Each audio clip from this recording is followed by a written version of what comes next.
Assalamualaikum warahmatullahi wabarakatuh. Bismillahirrahmanirrahim.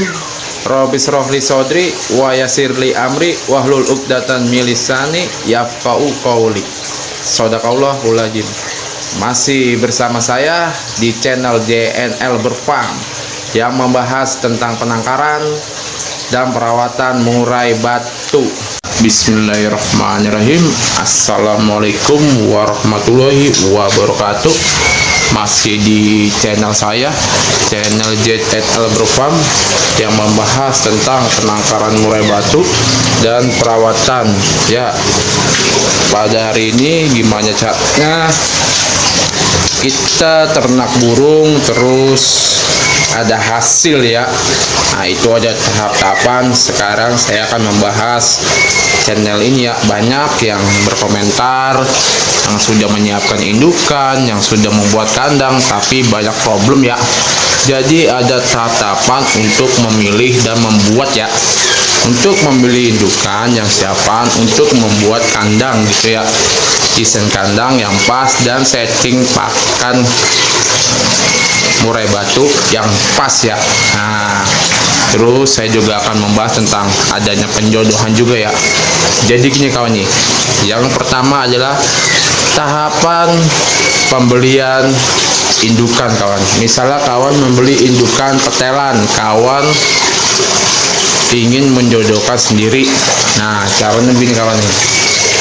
Kawan ini pertama kita lihat adalah usia kawan, kemapanan kawannya. Usahakan ini pejantan kawannya, ini pejantan.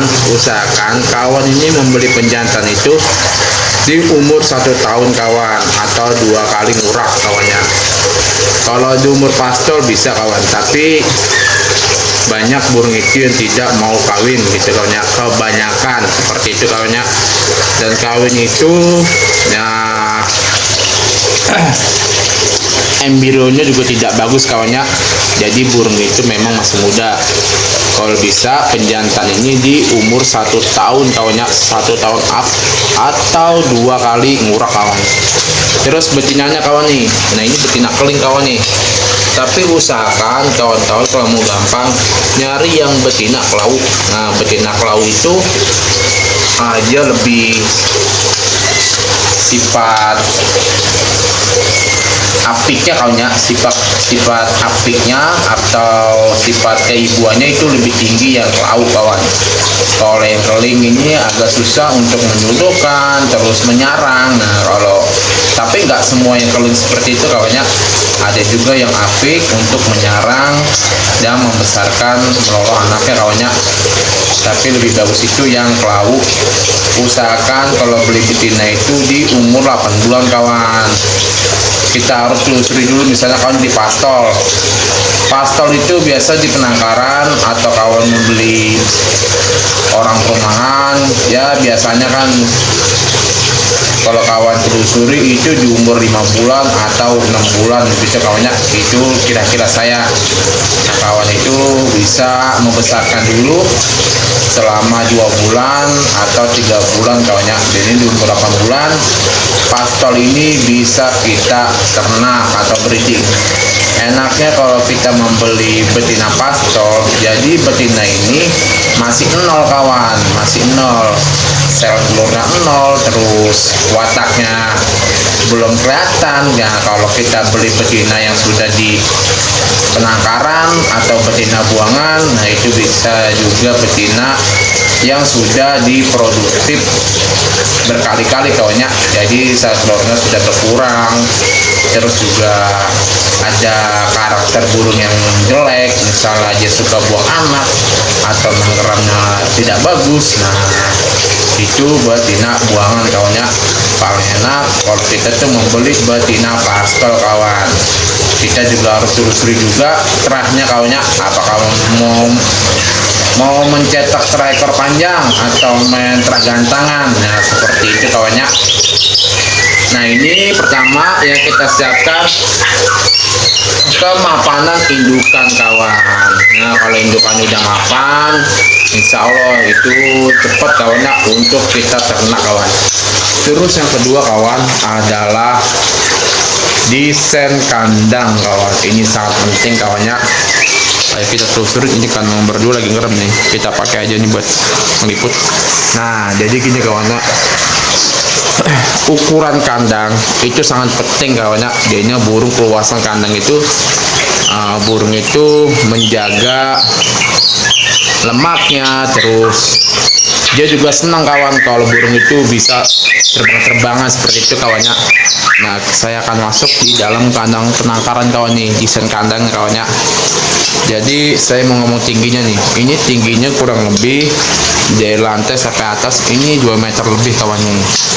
Terus nah burung murai itu nih kawan, nih sangat penting ya, burung murai itu sangat senang di tempat yang lembab kawan, bukan di tempat yang panas. Begitu kawannya. Kalau kacer memang dia ada agak-agak suhu panas, dia bisa berkembang biak. Tapi kalau murai batu itu beda kawan, dia harus lembab kawannya. Makanya kawan-kawan, desain kandang ini harus lembab, adem gitu kawannya. Kalau saya nampung air nih kawan nih, saya ini kan ada di lantai 3 kawan, saya di lantai 3, makanya saya menampung air kawan nih untuk melembabkan suhu kandang. Nah ini saya di lantai 3 kawan. Terus begini kawannya, sirkulasi ini sangat penting kawan, bukan buat ngintip-ngintip doang kawan. Ini sangat penting sirkulasi ini kawan. Kalau burung ini pengap, kandang ini pengap, burung tidak nyaman, tidak mau dia untuk menyarang, apalagi untuk dikawini penjantan. Begitu kawan. Sirkulasi ini sangat penting kawannya, sirkulasi sangat penting. Ini embun bisa masuk, angin bisa masuk, nah hawa yang dari dalam kandang bisa keluar juga. Nah jadinya memang sirkulasi ini sangat penting kawan. Terus saya juga menjebolkan atas kawan tuh, jadi saya ada matahari, air hujan itu masuk langsung kawan di atas atap saya kawannya. Bisa juga kawan itu tidak dibolongin, misalnya kalian mau pakai fiber, jadi mataharinya aja yang masuk, fiber bening kawannya, jadi mataharinya aja yang masuk, yang bersinar, itu bisa kawannya. Terus saya ada tanaman, ini tanaman herbal kawannya. Ini cuma sebatas sirkulasi saja kawannya, biarin udara di dalam kandang ini seger kawannya. Ingat kawan, tanaman ini harus tanaman herbal, jangan tanaman hias gitu kawannya. Terus di dalam kandang penangkaran saya ini lebarnya ini sekitar 1 meter lebih kawannya. Terus panjangnya ini 1 meter. Luas kandang itu sangat penting kawannya. Nah ini terus saya ada tangkringan kawan nih. Tangkringan ini saya memakai 2 kandang saja kawan tuh. Nah biar burung ini terbang-terbangan kawan. Nah untuk menjaga burung itu berlemak kawan, jadi burung itu bisa terbang, dia kayak diumbar gitu kawannya. Nah ini desain kandang saya kawannya. Terus kita harus ada aksesoris kawan, nih seperti wadah pakan. Nih aksesorisnya kawan, seperti wadah pakan seperti ini kawannya. Ini baskom kawan. Kenapa saya memakai baskom? Nah ini kan kalau saya kan makanya ini jangkriknya hidup kawannya. Nah jadi jangkriknya itu tidak keluar kawan tuh. Jadi jangkriknya ini saya kasih sama kaki-kakinya kawan, jadi jangkrik ini tidak keluar kalau saya menggunakan wadah baskom. Nah ini aksesorisnya pertama, wadah pakannya kawan. Terus yang kedua adalah ini kawan nih, ini setiap harus diganti nih kawan nih, bak mandian kawan.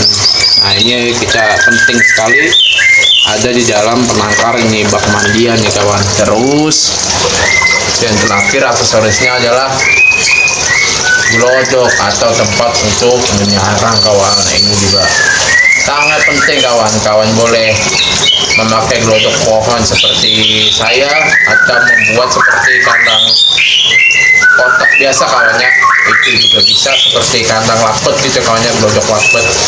Nah kalau saya ini memakai glodok pohon, dia responnya ini lebih cepat ya kalau glodok pohon. Nah ini desain kandang dan aksesoris dalam kandang. Terus adalah setting pakan kawan. Kita jelaskan aja di luar kawan. Setting pakan. Nah, kita bahas di indukan saja nih. Jadi kawannya, kalau tahap penjodohan sama tahap untuk sudah jodoh itu berbeda kawannya. Kalau tahap penjodohan begini kawannya. Tahap penjodohan betinanya kita lepas di dalam kandang ternak ya kawannya. Betinanya kita lepas di dalam kandang ternak. Terus jantannya ini tetap kita masukkan di sini, terus kita masukin ke dalam kawan. Nah, saya buat contoh kawannya. Nah, jadi seperti ini kawan nih. Nah, ini kita masukin ke dalam gitu kawan nih, ke dalam kandang penangkaran.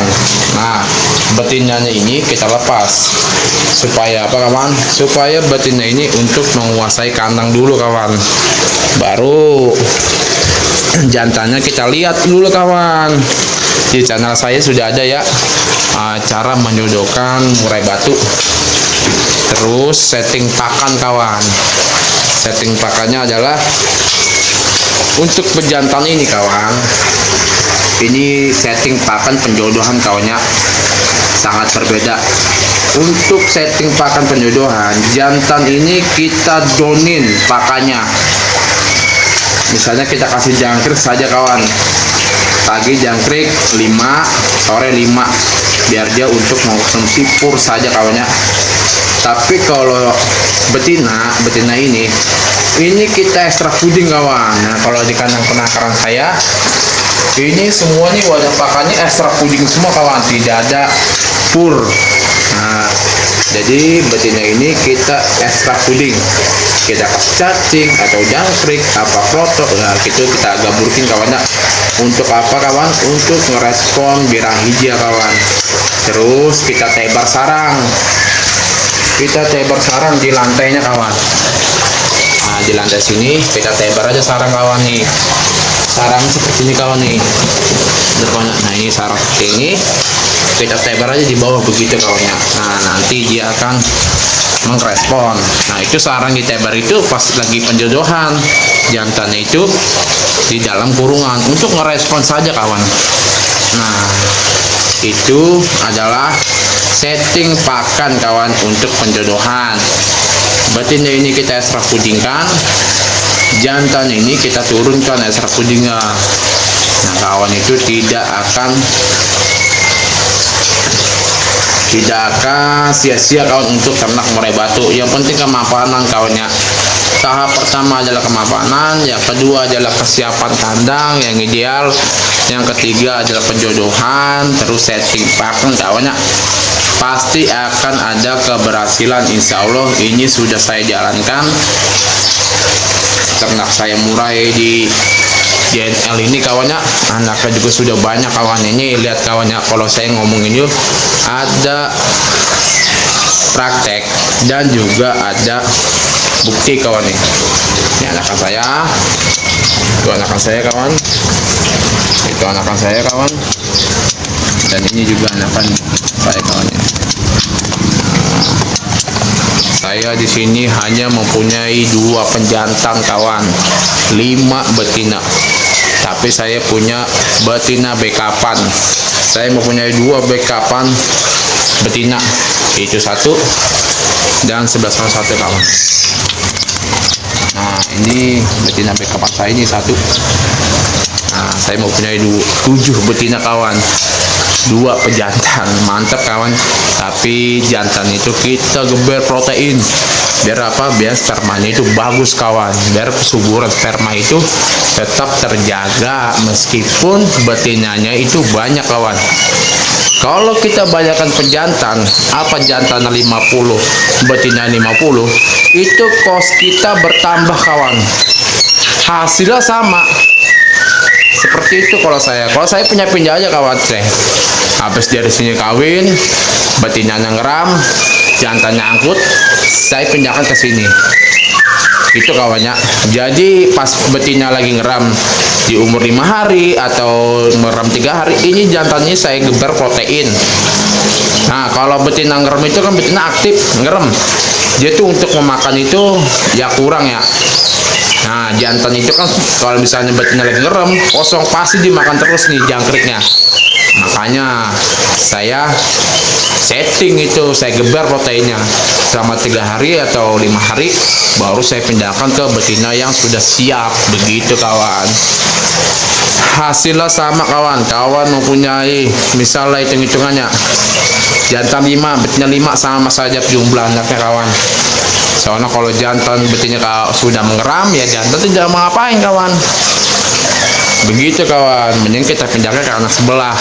Kan sama aja kawannya. Dia mengandung itu paling lama itu 1 minggu kawan. 1 minggu proses kawin, mengandung, bertelur, dan menggaram itu 12 hari sampai 14 hari. Nah itu kawan lebih cepat.